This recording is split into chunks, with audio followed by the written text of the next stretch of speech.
Hello everyone, what is going on? Raven here. Welcome back to the channel. It has been a long time since I have done a video where the unfortunate has happened.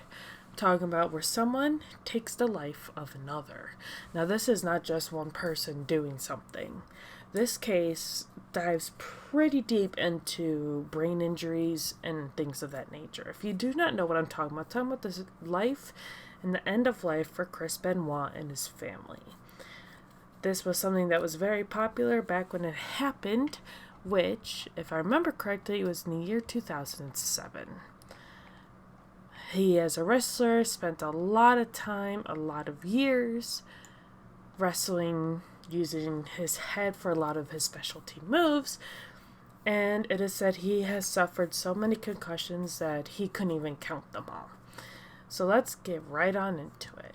But before I do, I'm just going to say this.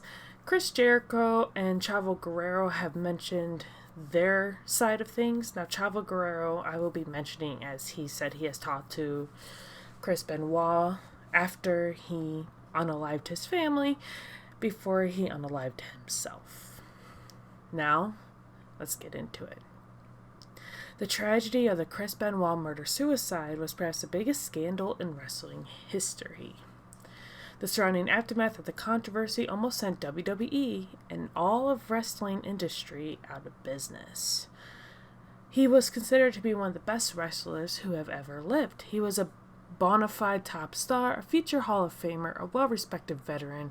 Many of his peers consider him a friend. For many, the tragedy of the Benoit murder-suicide was a shocking event that came out of nowhere. However, with the benefit of hindsight, it seems like there were a lot of strange stories and bizarre occurrences which could not be looked at as a warning for what was going to happen. Chris Benoit was leading a tragic life long before the final 3 days. On his own podcast, Talk is Jericho, Chris Jericho told a bizarre story about working with Chris Benoit in New Japan Pro Wrestling. During a tag match, Jericho slightly botched a spin kick, with Benoit selling a move that had barely touched him. The spot would have happened so fast that barely anybody would have noticed anyway. But the mistake weighed heavily on Benoit. Talking about finding Benoit backstage after the match, Jericho said on his show, after the match was done, he went looking for him. He couldn't find him anywhere. Then he found him in the boiler room doing squats. Jericho asked him, "What are you doing?" And he responded with, I never should have bumped off that. That was so unprofessional of me, and it was such a rookie mistake." When you hear things like they just kind of equate it to the last few days, there's a lot of issues. It goes without saying that this is very odd behavior, that Benoit thought he would have to put himself through physical pain because of a botched spot nobody even noticed. It shows Benoit's mindset even as a younger man. In 1997, Chris Benoit started dating Nancy Toffoloni, a fellow talent best known in WCW as Woman. How Chris and Nancy got together is perhaps a story that could only happen in the wrestling business. Toffoloni was married to Kevin Sullivan at that time, who was Benoit's boss as head of WCW Creative. Sullivan booked the storyline of his own wife starting an on-screen relationship with Benoit.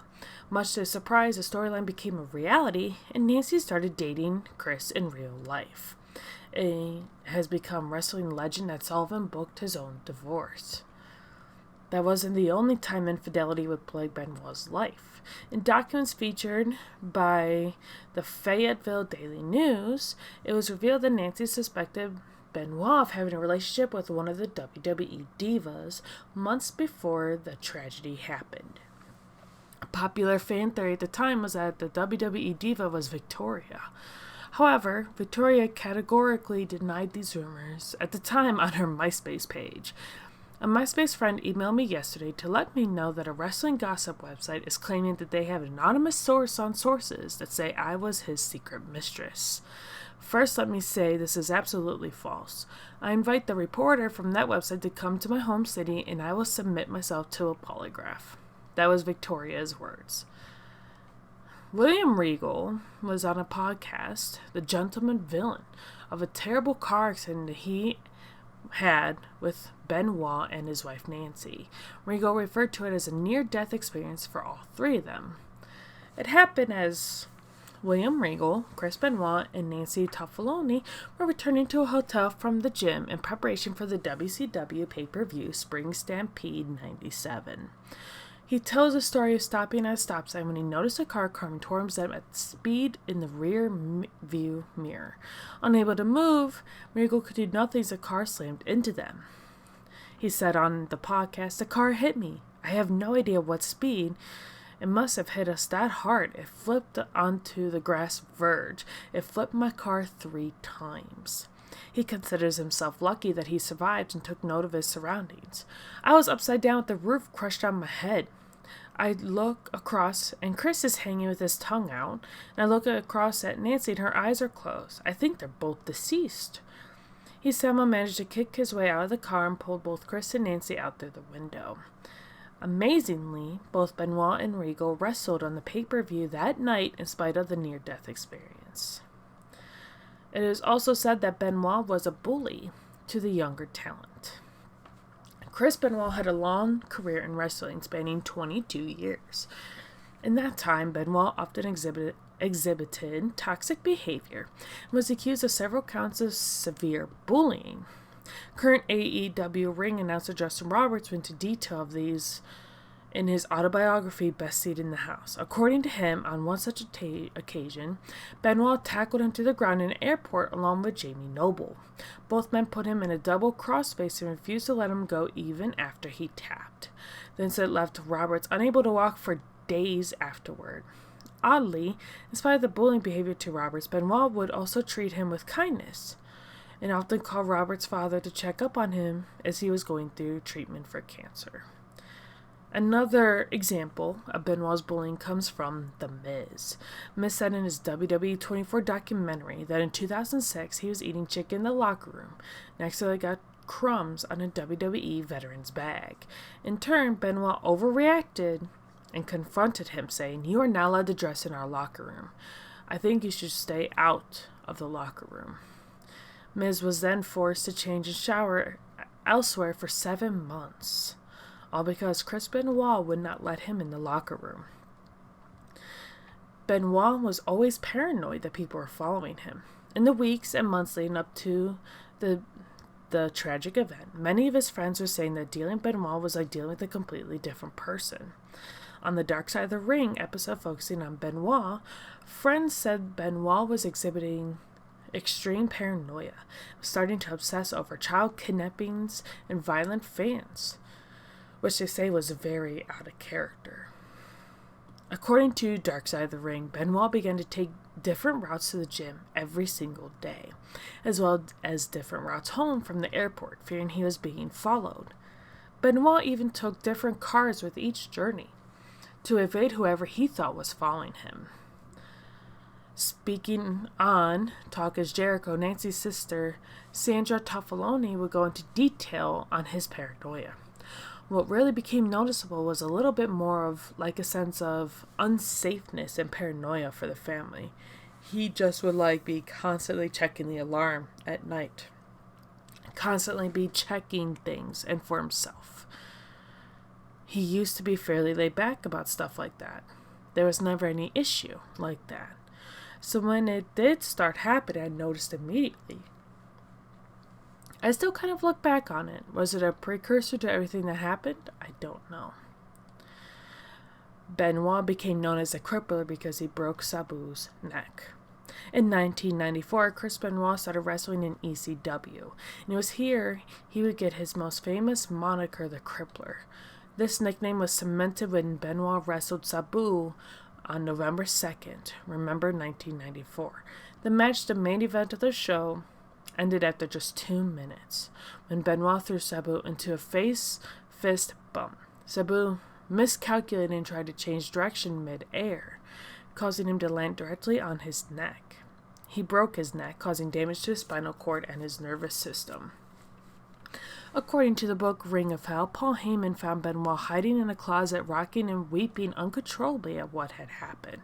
He was terrified that he had crippled Sabu in the ring. Paul Heyman had to physically pick Benoit up and send him to the hospital with Sabu. The event was clearly traumatic for Benoit. However, Heyman took advantage of the accident and used the footage, which would become infamous and one of the most replayed spots in ECW history, to push Benoit even further, using it to emphasize the Crippler nickname. Benoit suffered intense grief for Eddie Guerrero. Chris Benoit and Eddie Guerrero were longtime friends and considered each other to be brothers. Chris Jericho, a friend of both Benoit and Guerrero, said on Talk is Jericho that Eddie's death broke Benoit. He remembers comforting Chris Benoit with a huge hug at Guerrero's funeral, saying it was the most desperate, saddest, I'm hanging on for dear life hugs that you could ever get. Benoit's grief for Guerrero was plain to see on the tribute show on Monday Night Raw. He was visibly crushed, openly weeping on camera. On Dark Side of the Ring, it was revealed that Benoit's wife Nancy had told Vickie Guerrero that Eddie's death was really affecting him in so many ways. Benoit decided to stay out of the public eye after Eddie's death, and he even started shutting himself off from his own friends and family. Sandra Toffaloni, Nancy Benoit's sister, revealed on Dark Side of the Ring that Benoit would go months without talking to his own family, and that he had started a journal to work through his depression of losing Eddie, but it was all too late. Chris Benoit wanted to open a wrestling school after Eddie died. Upon the death of Eddie Guerrero, Chris Benoit was emotionally distraught and was even considering quitting WWE altogether. Sandra Toffaloni spoke on Talk as Jericho that Chris Benoit was scared of moving on and leaving WWE, as wrestling was all he had ever known. Sandra said that Nancy was ready to move on, but Chris Benoit was hesitant. She was ready for the next move, and I don't think that he was, in his mind, physically or emotionally. He was just really scared, so a lot of that boiled over into their personal life. Chris, led by Nancy, began to consider alternate career options outside of WWE and settled on the idea of starting a wrestling school in Atlanta. The school would have been called Benoit Academy, and Chris and Nancy had begun developing business ideas for this school and even had merchandise made. After Eddie's death, Benoit was still heavily involved in the WWE. He never took any time off. He was still booked in big storylines and angles, including being booked for an ECW World Championship match on the day he died. Any potential retirement seemed like a long way off. Chris Benoit abused steroids. At the time of his death, it was revealed that his body contained 10 times the normal levels of testosterone, which is incredibly high for any normal man. It is a huge indication that he was abusing steroids at the end of his life. Many wrestlers of Benoit's era have spoken about using steroids. It was just part of the game back then. And Brian Alvarez of the Wrestling Observer speculated Benoit had abused steroids for 20 years. Nancy Benoit had a low opinion of the WWE wellness program. In text found on Benoit's phone, she said, "I will not accept this steroid-induced roller coaster ride of emotional abuse.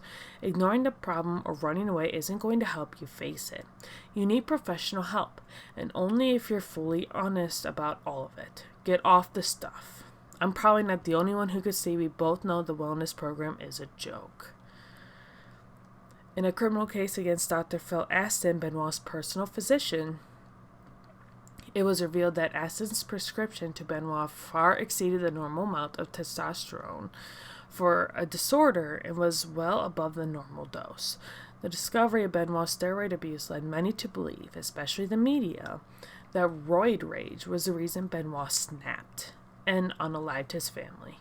However, Benoit's father thinks it was another element of wrestling which was responsible for his downfall, namely head trauma. Benoit suffered a lifetime of chronic concussions, also known as CTE. Chris Benoit suffered a number of concussions during his long in-ring career. During his time in the ring, it was not uncommon for wrestlers to take unprotected chair shots to the head.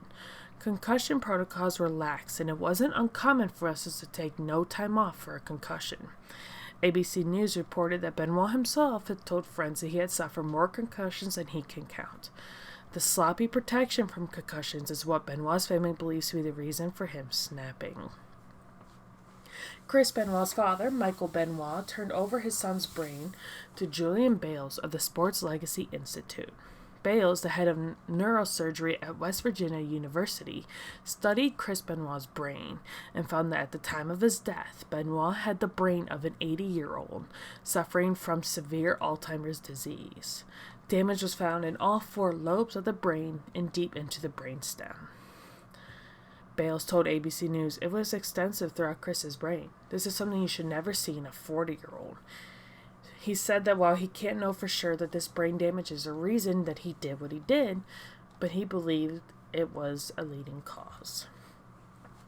Now to the crime itself. Over the weekend of June 22, 2007, Chris Benoit uncharacteristically missed a WWE event. Though nobody could have ever imagined that a simple no-show would become one of the darkest days in wrestling history. Late at night on that Friday, Chris Benoit unalived his wife, Nancy, in an upstairs bedroom in their house. Her limbs were bound and her injuries showed that Benoit had pressed his knee into her back while pulling a cord around her neck, strangling her. The next morning, Benoit drugged his 7-year-old son Daniel with Xanax, leaving him unconscious, and then he suffocated him as well. Benoit left a copy of the Bible by each body, which Sandra Tufloni considered strange on Talk is Jericho, as they were not very religious. On that Saturday, Benoit talked on the phone to his good friend Chavo Guerrero, told him that Nancy and Daniel were suffering from food poisoning. Chavo said something sounded off with Benoit, especially the way he said goodbye, saying, "Chavo, I love you," which Chavo Guerrero himself has said that is not abnormal because they viewed each other as family and they both always said "I love you" to each other. But the way he was saying that Chris Benoit said it was different. Like, hey, I want you to know this no matter what. Nancy and Daniel would have both been deceased by the time Benoit made the call to Chavo Guerrero. On June 24, 2007, Chris Benoit died by suicide, creating a noose from the end of a weight machine cord to hang himself. He was found by police hanging from the pulley cable of his at-home gym. On Talk is Jericho, Sandra Tufloni gave further details of just what Benoit was doing over that horrible weekend. She said that his computer search showed he was researching the quickest and easiest way to break a neck. On Dark Side of the Ring, it was also revealed Benoit had Googled a Bible story about the prophet Elijah, and quite morbidly, the resurrecting of a dead boy. When nobody from WWE had heard from Benoit in over 24 hours, Chavo Guerrero showed messages he got from Benoit to WWE management, more specifically Johnny Laurinaitis. WWE then called the Fayetteville police, who did a wellness check and ended up discovering that all 3 of them were deceased in the house. Michael Benoit told Atlanta Journal-Constitution that Chris Benoit had left a handwritten suicide note stating, "I'm preparing to leave this earth." This is a messed up story. What do you think? Do you think it has something to do with the brain damage? Do you think it has something to do with roid rage? Do you think it has something to do with paranoia? My personal opinion, I think it was probably a mix of everything, never having a day off, never taking care of himself. I think a mix of all these things caused him to quote-unquote snap. For those of you that do not know about Alzheimer's patients, they can have bits of horrible rage because they just don't know what is happening. WWE, especially Vince McMahon, has said that if Chris Benoit has been showing signs of Alzheimer's, he would not have had the schedule. However, he was so booked that he probably was either hiding the fact that he was feeling this way or management just never noticed. Is it possible that if Chavo Guerrero, Jericho, if all these people would have said something, that he may have gotten help and all of them would still be alive today? It is hard to say. However, I will be adding this at the end of the video here. If you or anyone you know is having suicidal thoughts, please call the National Suicide Prevention Lifeline by dialing 1-800-273-8255. If you or someone you know is dealing with domestic abuse, you can call the National Domestic Violence Hotline at 1-800-799-7299. 3, 3.